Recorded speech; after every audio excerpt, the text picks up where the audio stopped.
এই আইন শৃঙ্খলা মানে ওই ধুলিয়ান, শামশেরগঞ্জ, মোথাবাড়ি, বেলডাঙ্গা মডেলের কথা বলছেন সম্ভবত।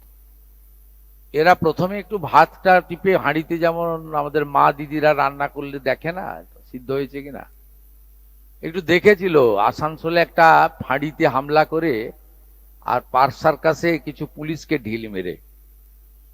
আমার মনে হয় তারপর থেকে আর কিছু দেখতে পাচ্ছেন না আপনারা, না পাবেনও না, বিশ্বাস রাখুন।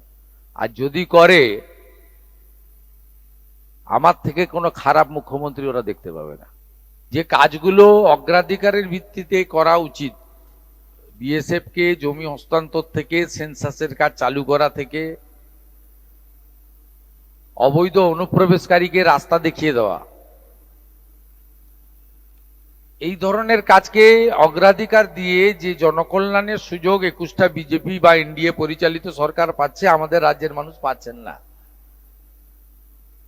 তাকে বাস্তবে রূপায়ণের ক্ষেত্রেই অগ্রাধিকার দিয়েছে। আমি আমার নেতৃত্বে পরিচালনাধীন বিজেপি সরকারের মূল্যায়ন এই 32-34 দিনে আমার পক্ষে করা সম্ভব না। আমি এই মূল্যায়নের ভার জনগণের উপর ছেড়ে দিতে চাই।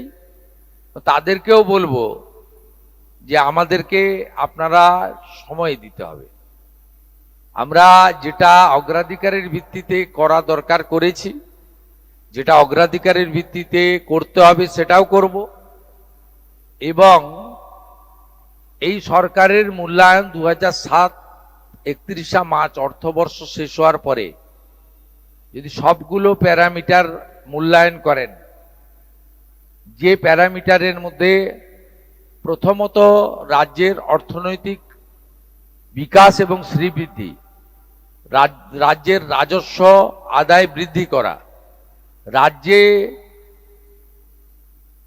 বিজনেস এবং ইন্ডাস্ট্রি ফ্রেন্ডলি এনভায়রনমেন্ট তৈরি করা, শিল্প বিনিয়োগের ক্ষেত্রে পলিসি নির্ধারণ করা, স্বচ্ছতার সঙ্গে ঘুষমুক্ত কর্মসংস্থান, সরকারি কর্মসংস্থানের দিগন্তের উন্মোচিত করা এবং সাধারণ জনগণের ক্ষেত্রে কল্যাণকর কর্মসূচি চালু করা আর ডবল ইঞ্জিনের বেনিফিট মানুষকে পৌঁছে দেওয়া।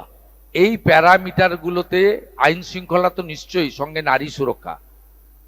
আপনি যদি মূল্যায়ন আগামী অর্থবর্ষের পরে করেন, তাহলে আপনি বুঝতে পারবেন যে এই সরকার শুধুমাত্র দল, পতাকা, ব্যক্তি, মুখ, নামের পরিবর্তন ঘটিয়েছে, শুধু তাই নয়, ব্যবস্থার এবং স্বাদেরও পরিবর্তন ঘটে গেছে।